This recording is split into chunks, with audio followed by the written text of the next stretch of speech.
Page starts now. Good to have you with us. Thank you, Chad Erickson, this Monday, November 27th, 2023. Sam Yarnell comes our way in about 15 minutes. We'll get into the firing of Frank Reich with him. We'll also chat about the top storylines from Week 12 in the NFL. Maybe we'll even get in a betting choice or two for tonight's Monday Night Football game, which seems like there's only one real choice when it comes to betting that game tonight. But we'll get to that coming up in a bit, and we'll wrap it up with odds and ends. And for once, I'm going to weave in WWE to real sports, because there's a real parallel between something that happened in WWE this weekend and the real sports world. Real sports world. But first, we say hello to our good friend, the fantastic Matt Verderame is hanging out with us on the show today, SI.com, NFL Insider. And boy, I didn't know when we booked you last night that we'd have some big news to talk about today, but we certainly do with the firing of Frank Reich in Carolina. And look, I'll give some credit to Jay Glazer. A few weeks ago, he said the hottest seat in the NFL was the one that Frank Reich was sitting on. And it turned out he was spot on with this, because Frank Reich is out today, now getting guaranteed money from the Colts and Jim Irsay and David Tepper in Carolina. Man, it's great work if you can find it. Yeah, I mean, you go to the mailbox in your robe and you pick up two game checks. Good for Frank. Look, I don't know what David Tepper expected this year. Obviously, he expected better than 1-10. Like, everybody understands that they should be better than this. At the same point, David Tepper is a very involved owner. He was very involved in the drafting of Bryce Young, and Bryce Young has not been good. And you could sit there and blame Frank Reich all you want. They can't block anybody, and Young's just not been what they need him to be at this point. And meanwhile, you've got C.J. Stroud, who looks like God reincarnate over in Houston right now, which is not helping the situation. Well, how much of this is because of Stroud being that good? Do you think he's firing? Do you think he's firing? You know, if the Texans are 1 or 2 games better than Carolina and Stroud was struggling, do we have the same result here? No, I mean, it's a good question. I think it's a fair question. I don't know. I don't know that we do. I don't think that we do, quite honestly. I think a big part of this is you're looking at Houston. Houston is playing good football with a great young quarterback who was taken one spot after your guy went. And so the other part of this with the Panthers, too, they didn't just draft Young. They traded a fortune away to be able to do it. It's not like they had the number 1 overall pick. They almost won the division last year with Sam Darnold and Steve Wilkes running the show. And a lot of people in the league felt like Steve Wilkes should have got that job. And he didn't get the job, and they went to Frank Reich. Look, I'll throw my hand up and say, look, I thought Frank Reich was a solid hire. He had no quarterback play after Andrew Luck in Indianapolis, and they were consistently in the mix. I thought he'd be a good fit for Bryce Young and working with that young team. It didn't work out. That being said, to fire the guy after 11 games, like, to me, all that does is tell every prospective head coach, guess what? You got about 10 games. So come here and figure it out quick. So if you're, let's say, Ben Johnson and the Lions, right, and you have your pick of jobs this offseason, why the hell would you go to Carolina? Why would you go there? It sends a horrible message. I think Tepper got a little hot under the collar, and I think he panicked a little bit. And I think long-term, it does them no good to fire Frank Reich this quickly. And the fly in the ointment for all of this, so to speak, is the idea that Tepper wanted Young, and this is, by all accounts, Frank Reich wanted C.J. Stroud. So, at the end of the day, you probably got a lukewarm Reich towards the quarterback he has to coach, and you've got an owner that, is probably having some buyer's remorse. I said, this is like the 84 NBA. I wonder if this is going to be the 84 NBA draft all over again. Sam Bowie goes second instead of Michael Jordan, and Jordan goes third to the Bulls. Kind of makes you wonder if 20 years from now we're going to look back at this and be like, man, that was kind of the Sam Bowie, Michael Jordan moment, wasn't it? Sometimes I really believe, and it's not just NFL, every sports franchise is capable of doing this, but like, they just overthink this stuff. Bryce Young was spectacular at Alabama. Nobody would say that he's not, but he is very diminutive. And he does not have the arm CJ Stroud has, period. So, like, as long as you think that CJ Stroud has the football IQ, which I don't think was ever in question, as long as you think that, why wouldn't you take him? And by the way, like, I'm wrong all the time. I thought Frank Reich was a good pick for the Panthers. I, at the time, wrote that. Like, I don't understand why CJ Stroud's not the number 1 overall pick here. He is bigger. He's got a bigger arm. He clearly has the ability to scan the field and make the throws and play the game with a high IQ. Like, I don't get why you would take Young. Now, I will say I did not expect Young to struggle as much as he struggled, but Stroud, he has all the tools. Like, I don't know what, I think sometimes you just almost get a groupthink mentality, and then it becomes, if we don't take this guy and we go against the grain and we're wrong, it's a disaster, where it's like, look, just take the guy.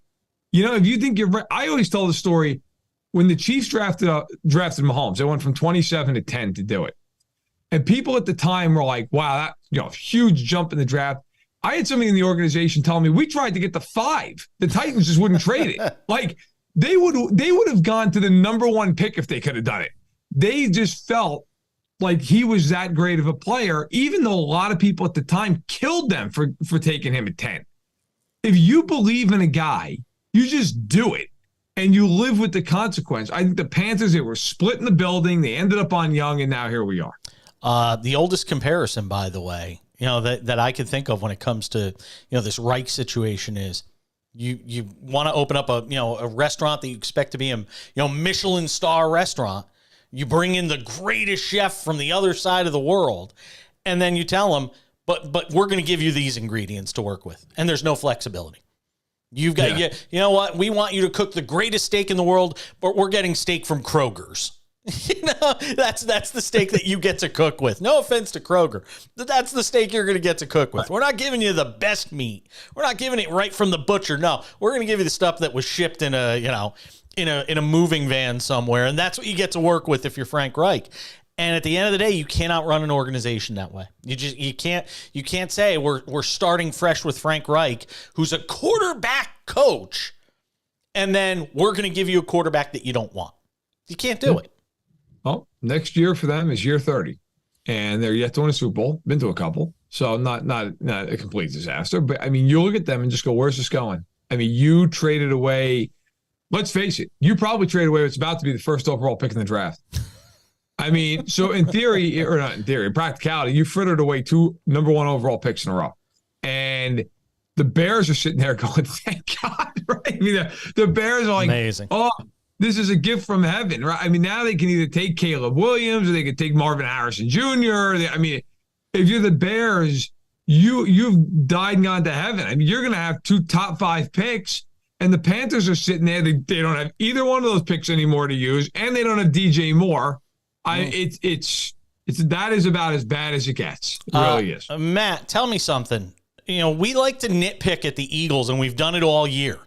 But now at this point, and look, the statistics say they got outplayed by the Chiefs, and if you don't get a drop pass late in that game, the Chiefs win that game. And then yesterday, they got outplayed by the Bills, but they find ways to win. Do we just have to start accepting this is the best team in football? Yeah, I mean every week and I don't do the power rankings at SI, but I do them as a complete loser, just off to the side from my own mental. It's a good exercise. Do I stay on top? They've been number 1 on my power rankings the entire season. I mean, they are 10-1. But you're right, Jason. I mean, there's been a lot of their pass defense isn't that good. Well, this and that. They're 10-1. They just won 3 games in a row over Dallas, Kansas City, and Buffalo. And they've beaten, just say what you want about the division they play in, they've beaten all the good teams. Right. I mean, now they get San Francisco this weekend, who I think they're going to beat, by the way. Like, they beat all these teams. Now, look, you want to sit there and say, hey, you know what? Dallas had them on the ropes, and Dallas moved back 25 yards on their own accord. Okay, fine. You want to say the Chiefs dropped 1 billion passes. Those things are true. Those are facts. But the Dallas game, that's who Dallas is. That's who they've been all year. That's why they're not 10-1. The Chiefs lead the league in drops. That is who the Chiefs are, okay? Nobody covers the Chiefs any closer than me outside their beat writers. The Chiefs, could the Chiefs play them in the Super Bowl and beat them? Yeah. Yes. Nobody's saying they couldn't. Can. But They should have lost that game. I covered it. I was in the stadium for that game. Like, they dropped everything known to man. You know who didn't drop the ball? The Eagles. And the Bills, for all this 500 yards, you can get all these people like, well, they're EPA. Who cares?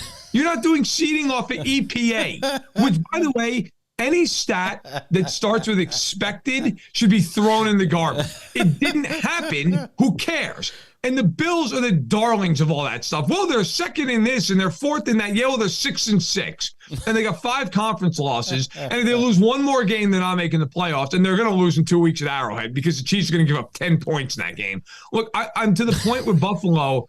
It is what it is. They got all that yardage. And you know what Philadelphia did? They drove down in the driving rain and kicked a 59-yard field goal. And then the Bills missed Gabe Davis on what would have been a wide-open game-ending touchdown in overtime. They had a miscommunication.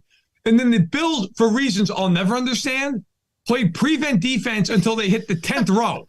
I don't know what that was, but the Eagles were like, that's great. Thank you very much. Good night. And now they're 10-1. Matt Verderame, ladies and gentlemen. You got anything else? You want to go some more? Yeah, it's just I can't stand dumb football. And like the Chiefs, look, they lost because they made physical errors. Okay, fine. It's not good, but fine. The Bills in that game, your season's on the line. And the Bills are like, that's fantastic. We're going to play 10 yards off on 3rd and 2. And then against a team that if you give them a quarterback draw look, he's out the door, ran cover 0 at their own 12-yard line. And if like your defensive lineman doesn't tackle him, it's a walk-in touchdown. And that's what they did. And he walked in. So, look, the Eagles to me are the best. I still believe, and I believe this going into last Monday night, and I believe it now, the 2 best teams in football played at Arrowhead a week ago. I still think they're the 2 best teams. I know we don't normally see Super Bowl rematches. It's been 30 years. I think we're going to see one this season. I know this format isn't fun when people agree, but I'm 100% with you. If you told me right now, if the playoffs started today, I think we're set up for Chiefs and Eagles in the Super Bowl, again. And by the way, we could do a lot worse than those 2 teams meeting up again. Realistically, right now, who's going into those stadiums and beating those teams? I mean, honestly, as much as I just wax poetic about Philly, I think the Niners probably have a better shot beating them than anybody in the AFC does beating the Chiefs. I mean, I respect Baltimore and Miami, but I just... Lamar Jackson, listen, you know me, I'm not a Lamar Jackson guy. You can give me all the MVP, betting odds. Lamar Jackson's the MVP right now through 12 weeks. So I would take Hurts, but Jackson's my number 2 pick. But for me, though, like the Ravens are the one team I'd give the best shot to do it just because they're playing really well defensively and Lamar is so unique. They're well-rounded. They can do a lot of things well. The Andrews injury scares the hell out of me in a game like that because I think if you're the Chiefs, you've got Snead and McDuffie, and you would just say, look, we're going to take Flowers out of this game, and you can't throw the ball. Like, that would be the concern I'd have in that game. But the flip side of that is the Ravens might say, well, we're going to hold you to 13 points because you can't score. So the Ravens are the one team I think you go in there. With all due respect to Tua, I just don't think he can do it. I don't at this point in his career. The Jags have played the Chiefs 3 times in the last calendar year. They can never score a point against them. The Chiefs, just for whatever the reason, they match up well. And the Chiefs also have the benefit. You're not going to see Burrow. You very well might not see Allen. You're not seeing Herbert. Like, you could argue that other than Lamar, the 3 best quarterbacks in the AFC, you're not going to see any of them. So I think Philly and Kansas City, assuming they end up with the 1 seed, which Philly definitely, I believe, will, and I think the Chiefs will as well. You got 2 games each at home. Who's betting against those teams to win those games? Yeah, no, I agree with you. I also think, though, this is one of those years, and I've been saying this for a while. Maybe I'm nuts. Wouldn't be the first time. I also think it's one of those years because we keep looking at the Eagles and saying, well, they're not doing this well, they're not doing that well. The Chiefs, the offensive issues that they've had. It also feels to me like it's one of those years, Matt, where we could also wind up with like Jacksonville and Detroit in the Super Bowl. Like, no, really. I hear you. It's just going to be who gets hot late at the end of the year. And you could wind up with the Chiefs or the Eagles getting picked off. And you wind up with a weird Super Bowl that nobody could have predicted before the season started. You could. You definitely could. No, I was laughing because it's true. I mean, I think I don't feel like anybody's inevitable. I agree with that. I think, though, when I look at playoff football, I always go back to how many ways can you win? And I feel like both those teams can win in a lot of ways. Like, even though the Chiefs offensively this year have been suspect, if you tell me the Chiefs are down 6 with the ball, like with 2 minutes left, I'm picking them to go down the field. Mahomes will just drag that carcass across the end zone. Yeah, this is one of those years, though. That offense, man. I mean, the drops is a real thing. Yep. They have tons of turnovers. I get it. The Eagles take can't away stop Kelsey. You know, if teams take away Kelsey, where's he going with the football? Right. No, it's fair. I mean, and I think right now, by the way, the answer is probably that second-round rookie Rashee Rice, who's been like their best guy. But that's to your point. Like, that's a big question. Like, I agree 100% with you. There is a lot of volatility. I just look at those two teams and say, come January, and maybe I'm wrong with this, come January, when those teams, when you're getting their absolute best and you're getting them with an A+ game plan, totally focused, knowing they got to have it, like, I think there is a little bit of, during the anthem, when you're looking across the field and you're looking at Philly or you're looking at Kansas City, you're probably like, you know what? I think we can win. I hope we can win. With the other teams looking across the field going, yeah, we're going to win. We're going to win this game, and there's nothing you're doing about it. Like, I also frankly, I just love to see a rematch of the game. It was such a great Super Bowl. Monday night was not maybe a Mona Lisa in terms of the quality, but it was an excellent game. I just think those two teams, I would love to see round 3. I would love to see them just play again. I will say I think San Francisco is probably the biggest hurdle for either team. If they're healthy, look, if San Francisco is fully healthy, they're very, very good. I think they can. I think they, unlike you, I think they could actually beat Philadelphia if they're fully healthy. I think they can win that game. I think they can. I don't think they will, but I think they. My biggest thing with them is they got to get in front of you. If they don't get in front of you, and Purdy's got to throw, it's a problem. Yeah, and that's where, to me, that's where teams like Philly and Kansas City, they know that, and if they can get up on you, it's an issue. But if the Niners get up on you, it's like a Venus flytrap, right? I mean, it's good night.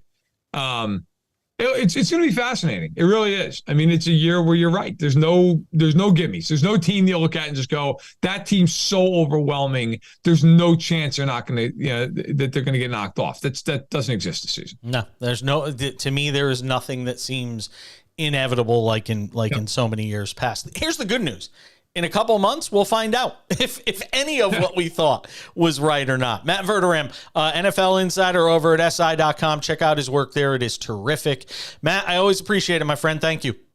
Hey, you got it. Anytime. Matt Verderame hanging out with us on the show today. All right, stick around. I got a lot more to get to, including Sam Yarnell. We'll get his thoughts on the Frank Reich firing. Also, an interesting comparison between sports entertainment and real sports. I'll explain. That's in odds and ends later on in the show. Stick around. Just getting started on this Monday edition of the Sports Wrap.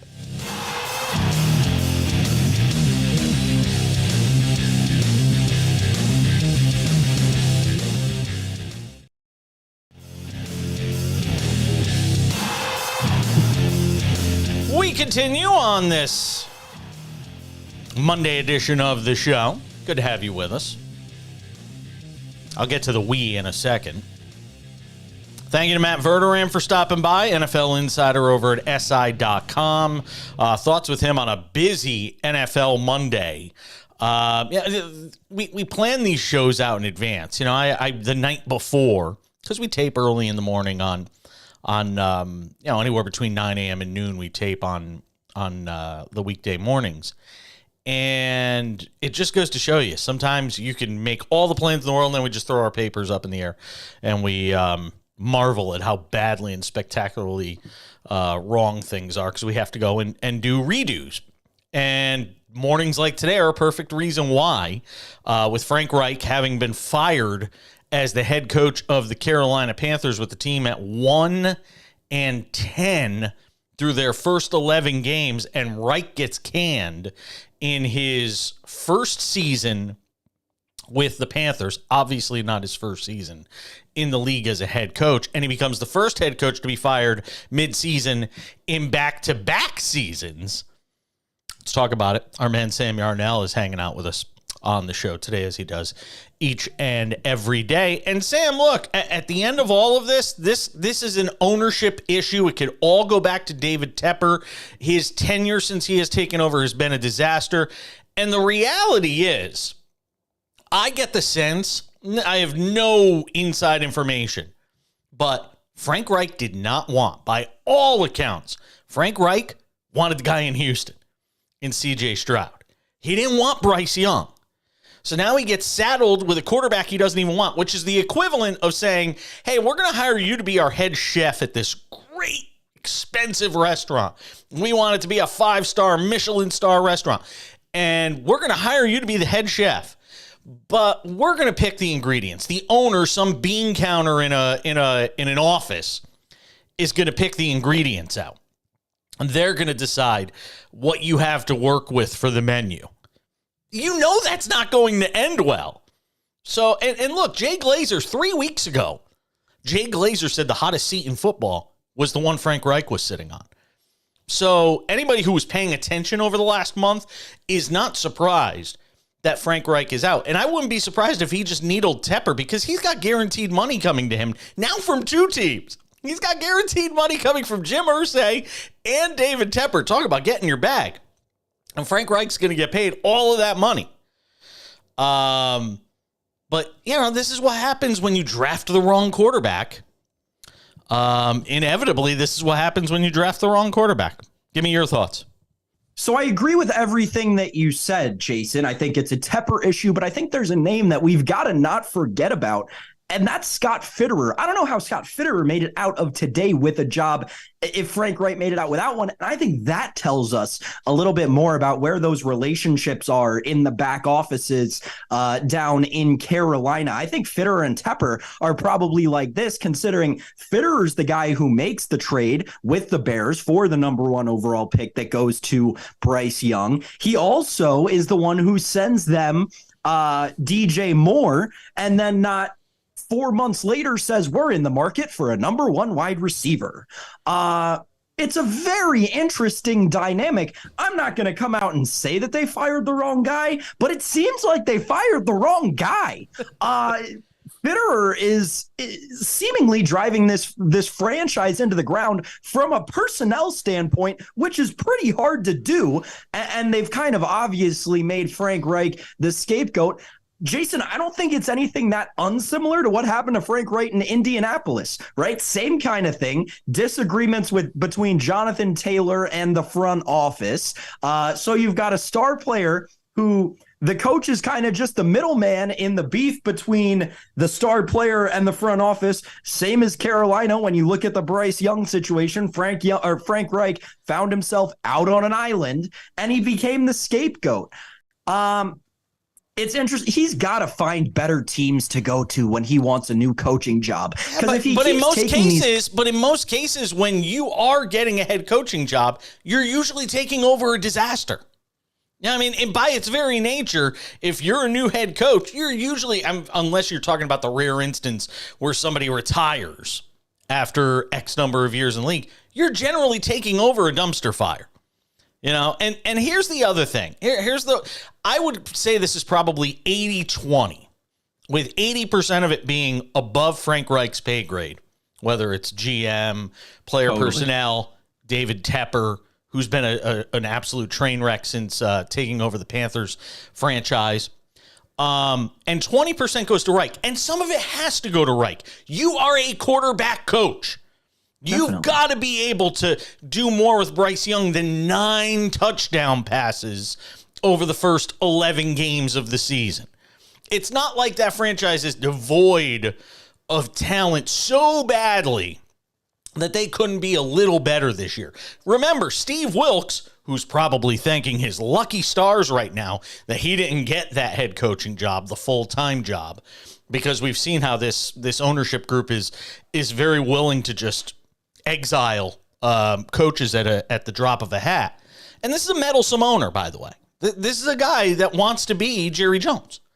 He's a guy that wants to have his hands in everything that this organization is doing. And we've seen, by and large, those owners are not successful in this league.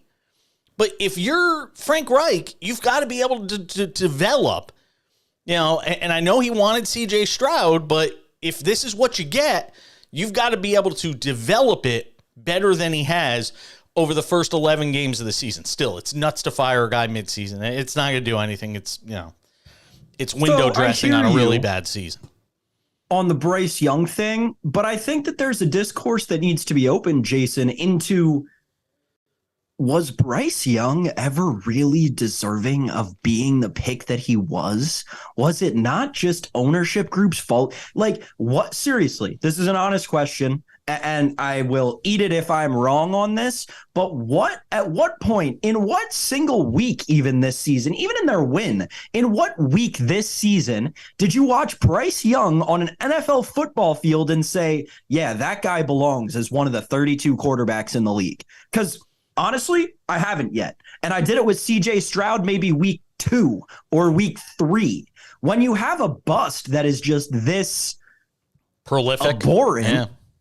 When you had a chance to take a guy who's in MVP conversation as a rookie and you didn't, and you let him fall to a team that had 2 first-round picks. Let's not forget the Houston Texans even kind of messed up their draft with Will Anderson, and they're going to be revered for years to come for that pick of CJ Stroud.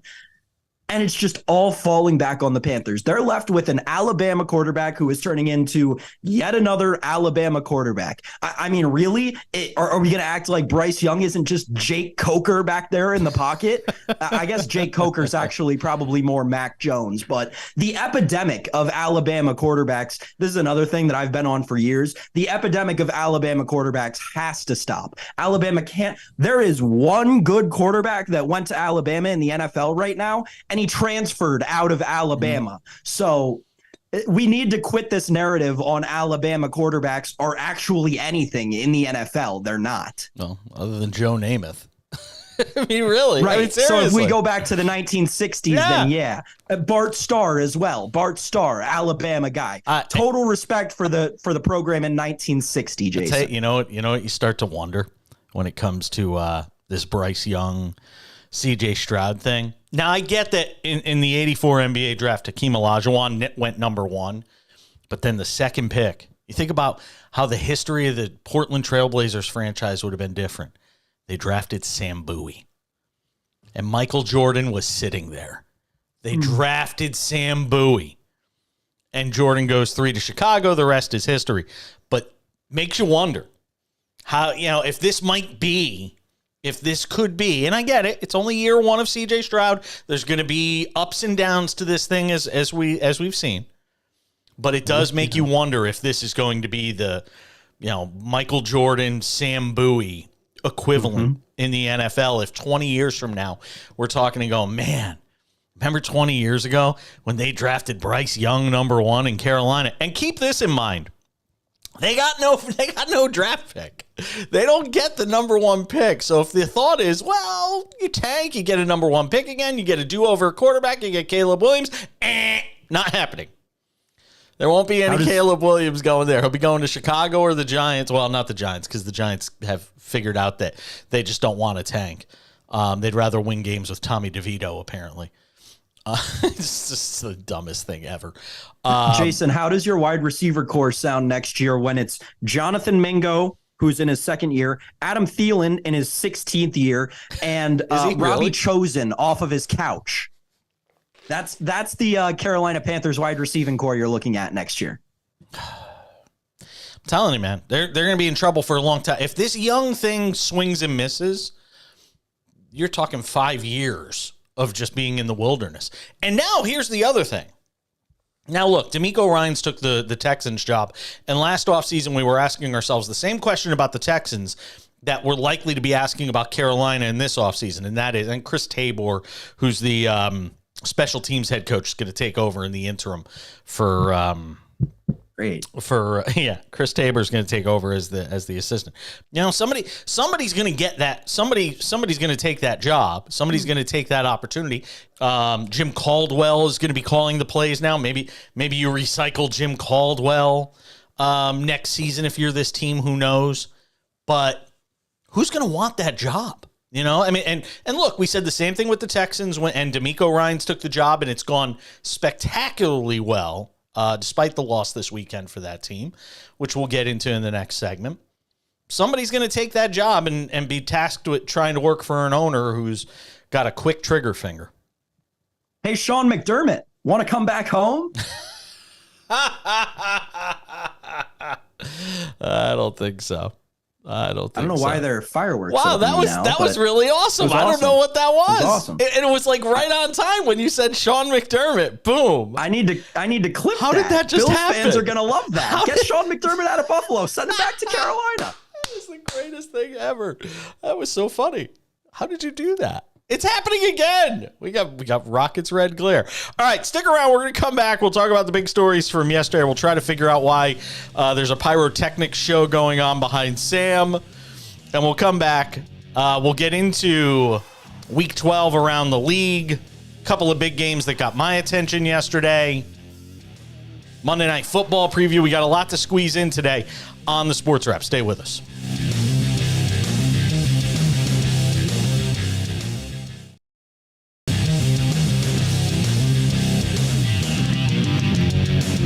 The Sports Wrap continues on this Monday. Odds and ends to wrap it up in a few minutes. When wrestling and real sports sort of parallel each other. We'll get to that. So what I had planned to start the conversation with when it came to talking to Sam was not going to originally be Frank Reich, but of course the firing of the head coach of the Carolina Panthers obviously caused us to switch some things around. Sam, Week 12 in the NFL obviously didn't disappoint in a couple of games. Obviously the Bills-Eagles being one of the games of the year, not just of the week on Sunday. And look, I know he threw the one interception in kind of a big spot there. Josh Allen played a great game. Jalen Hurts played a great game. And maybe we just have to start recognizing that the Eagles are the best team in football.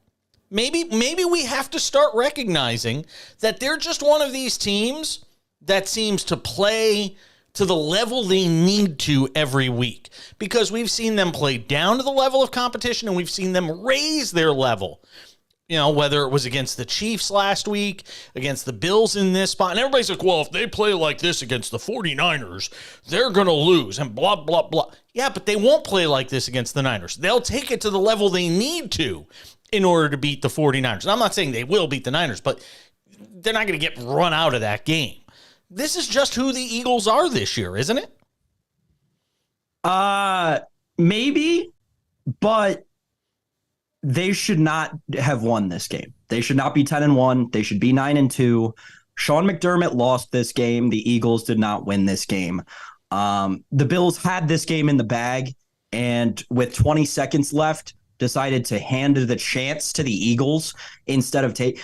This game was, and I said this, I was texting a colleague of mine fans, and in the business during the game. And I want to pull up my text so I can read you exactly what I wrote when the Bills were driving down the field to score their touchdown. Let's see.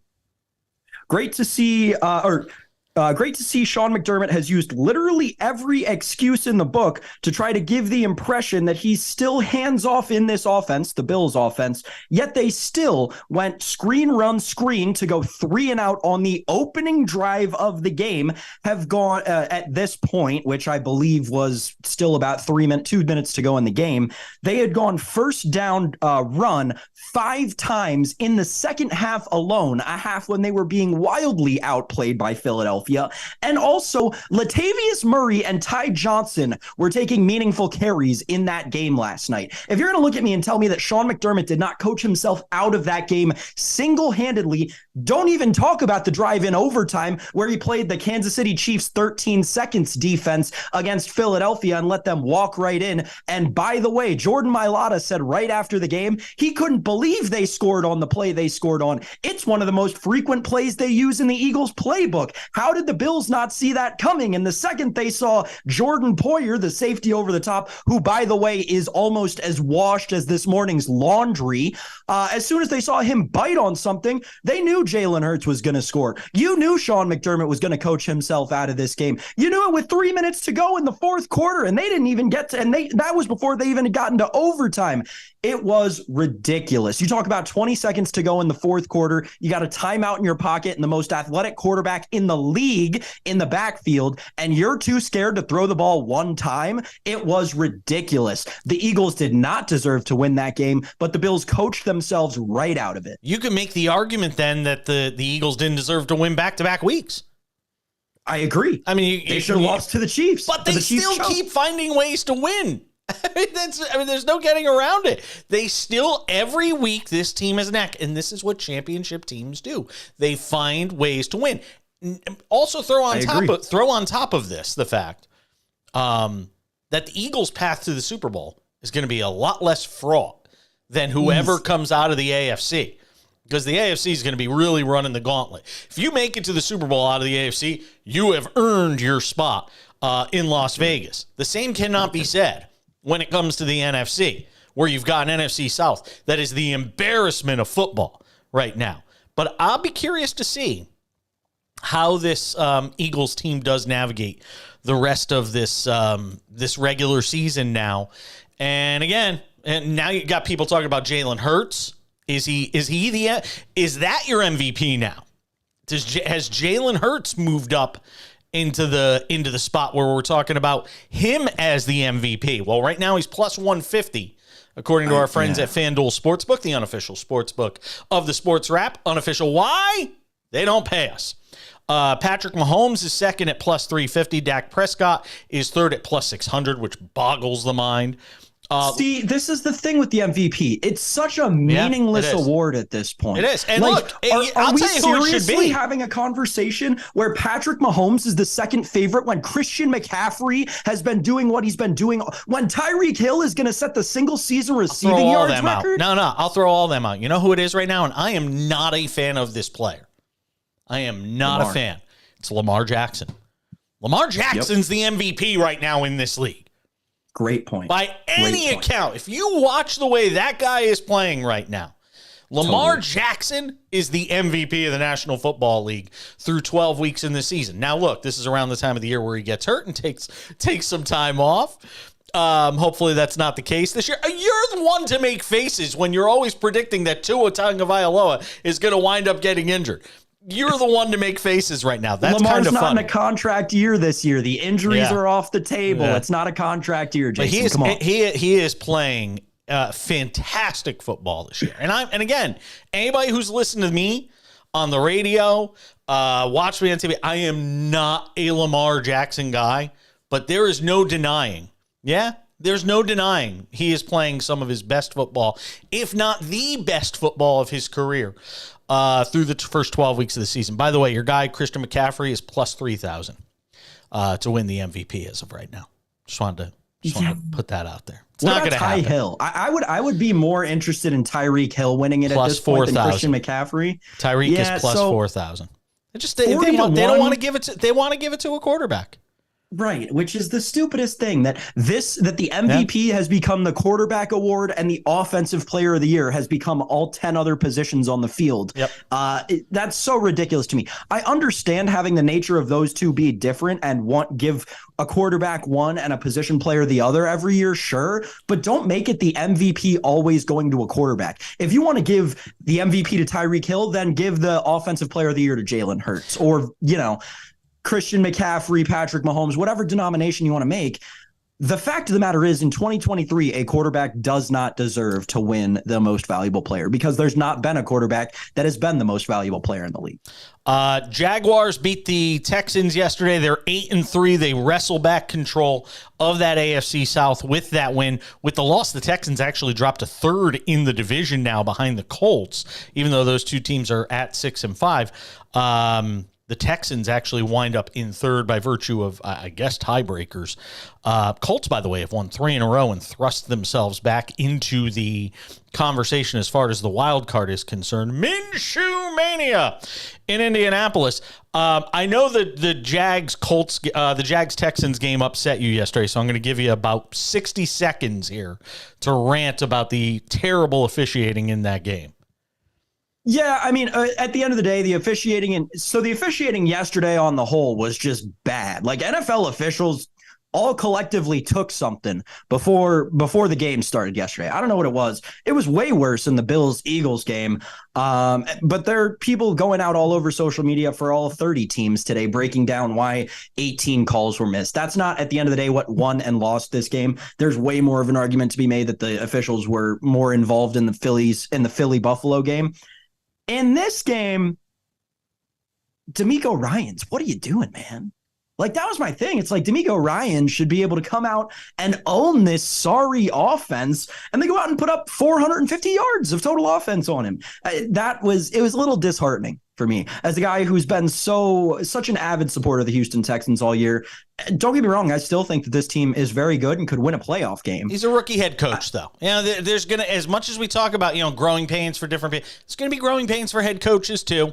I'm still very high on D'Amico Ryans and the combination of him and CJ Stroud. And I will say this, the officiating being what it is yesterday, and there's some questionable calls in that game to say the least. If you are CJ Stroud, you cannot take a sack in that spot. You cannot, in the closing seconds of that fourth quarter, when you're inside, I think they were at the 37. They were at the Jags 37. Mm-hmm. You cannot take a sack there. Get rid of the football. Because at the end of the day, Amendola missed the kick by that much. That was it. That's the difference between, 59 yards and 49 yards. It's an enormous play for Stroud in that spot to take a sack. And again, it's part of the learning process. It's part of the growing pains that you're going to get. But still, the trajectory for this Texans franchise is in such a better spot than it was just 12 months ago when we were talking about them. And look, if you're Jacksonville, you go on the road, you get a big win that you have to have. Lawrence made a couple of plays, both with his legs. He made a good throw. He made a good throw in that game to Christian Kirk, which, of course, did not lead to a touchdown because they weren't able to punch it in there at the end of the first half. But you liked some of the things you saw out of Lawrence yesterday, and Jacksonville retakes control of the AFC South yesterday with the win in Houston. All right, on the Monday Night Football game. We got a barn burner tonight, baby. Woo! The Pastronaut versus Justin Fields. The Bears in mini to take on the Vikings. Minnesota is -3, which just, again, I look for Admiral Akbar going, it's a trap. The Vikings at -3? Is there any other bet other than the Vikings -3? So you and I are speaking the same language here, which is crazy because the juice is actually favoring the Bears right now. It's -105 for the Vikings, -3, -115 for the Bears, +3. I like the Vikings a lot. I'm with you. We're speaking the same language on that one. I would probably go with the under too. The under feels like a pretty safe bet here. I feel like we're going to get you off the ramen noodles diet tonight with a Vikings win. Let's do it. -3. I think Bruce so. Chris tomorrow on the Vikings. I might have to Venmo you some money and we'll go with the Vikings. What are any good player props in that game? Dobbs might go Alexander Madison touchdown at +160. Wait a second. Is Josh Dobbs 200 yards? That's what his number is? Could that be? Player passing yard? Yeah, Joshua Dobbs is 227. And Justin Fields is 197.5. I kind of like both the overs, but these primetime games have all been going under and have had such awful offense that it's kind of hard for me to do that. I think the pick, we're the consensus pick here, and it doesn't go well when you and I have a consensus pick, by the way. Doesn't always go well. I think the consensus pick, though, on behalf of the Sports Wrap tonight is Minnesota -3. That's what we're going with? Agree. Yep. All right, fair enough. That is Sam Yarnell, ladies and gentlemen. Catch him on X, formerly known as Twitter, at Sam_Yarnell. Sam will be celebrating with Ruth Chris tomorrow, baby. Let's hope. We're coming back. We'll come back. Odds and ends I got to get to. Big story in WWE and how it relates to the real professional sports world. It's next on the Sports Wrap.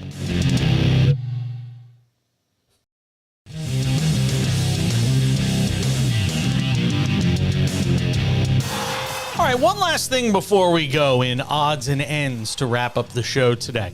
I'm not a huge wrestling guy. I know enough about it to be able to talk about it intelligently. I know. A lot of times we don't think of wrestling and intelligently necessarily in the same things or as the same things. But there was a really interesting thing that happened this weekend. WWE, formerly known as WWF. We all remember that when we were kids. WWE this weekend had one of its big premium live events. And it was on Peacock. That's where they air all their WWE stuff. And it was the Survivor Series, which has been going on forever. I think it's like 34 or 35 years. The Survivor Series event has been going on. And there had been tons of speculation leading into this event about whether or not Triple H, Hunter Hearst Helmsley, Paul Levesque, of whether or not Triple H, who now runs WWE, is no longer run by Vince McMahon, despite the fact that he kind of oversees it all. He doesn't really run it. The creative decisions are a guy named Nick Khan and Triple H. There was a lot of speculation that CM Punk, who left the company nearly 10 years ago, was going to return to WWE.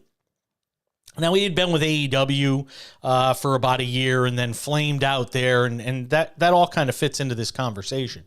But on Saturday night, what many people thought was very unlikely to ever happen again happened. And CM Punk made his return to WWE. It happened at the very end of the event. Some people might have even turned it off because the final match was over and CM Punk hadn't appeared. They even ran the little, trademark credits thing in the corner, and then all of a sudden his music hit. And if you're watching us on the vodcast of the show, you'll see, CM Punk came out and the place went nuts in Chicago. It's his hometown. Huge event for WWE to have him come back the same time that WWE legend Randy Orton made his return after an injury that nearly ended his career. But this is about CM Punk. And there's a parallel between sports entertainment and real sports. And frankly, if you watch a lot of, your NBA, NFL, MLB, all of that stuff, it has that element of heels and good guys and bad guys and all of that. So there is a connection here. But CM Punk is one of the most enigmatic megastars that sports entertainment has ever seen. And his return to WWE, it kind of got me thinking of a guy like Kyrie Irving. And that's kind of the similarity that I see between a CM Punk and a Kyrie Irving. I thought, well, maybe it's Antonio Brown and CM Punk. But Antonio Brown is so far off the rails that I don't even want to go there. And there might be better ones out there that people can think of. But CM Punk's return to WWE is very much something that makes me think of Kyrie Irving. A larger-than-life star, somebody who has all the talent in the world, somebody who has succeeded at the highest level, won the greatest accolades, but is impossible to work with. You just hope you can get through a season or 2 seasons with somebody like a Kyrie Irving. And here is WWE welcoming back CM Punk, despite the fact that he is known to not be a good locker room guy. There are guys who are openly angry about the fact that Triple H and WWE made the decision to bring CM Punk back into the fold. Not everybody, but a good number of stars. Why? Because he's not a great locker room guy. It's something I've heard. Honestly, I've heard that about me throughout my own career. But casting that aside, and sometimes it's real and sometimes it isn't. Sometimes it's perceived versus what the actual reality is. But CM Punk coming back to WWE after saying he'd never come back, after crushing the organization just a year ago when he was working with AEW, is now back with WWE. And the question is, how long will the marriage last? How long can they get out of this next iteration of this relationship between CM Punk and WWE? And this is a different WWE than it was 10 years ago. And I'll give a lot of credit to Triple H, who said, look, I'm not the same person I was 10 years ago. Hopefully he's not the same person he was 10 years ago. Because if he is, then there's a problem. If anybody is the same person they were 10 years ago, if they haven't evolved, so to speak. But what if he is the same person he was 10 years ago? I mean, you just watched him get fired from the rival company, AEW, because reportedly he blew up backstage at their biggest event at Wembley Stadium. Tony Khan, no relation to Nick Khan, but he is the guy that runs the son of Jaguars owner Shad Khan, who passed away. Tony Khan, who owns the Jaguars and owns AEW, say he felt threatened. Felt, that CM Punk might hurt him. What if CM Punk hasn't changed 10 years later? Does this thing last more than a year? And is WWE so hell-bent on trying to make as much money as they can that if it flames out after a year, they kind of wash their hands from it and say, whatever. We're going to find out. It's going to be an interesting marriage between CM Punk and WWE and all of the guys in that locker room and everything that comes with it. It's going to wrap up this Monday edition of the show. If you're not following us, subscribe to the SportsWrap with Jason Page podcast vodcast. It's on Spotify, all your favorite podcasting platforms as well. Thank you to Sam Yarnell for hanging out with us as he does each and every day. Matt Verderame, SI.com NFL Insider. Good to have him too. I'm Jason Page. We'll see you back here on Tuesday.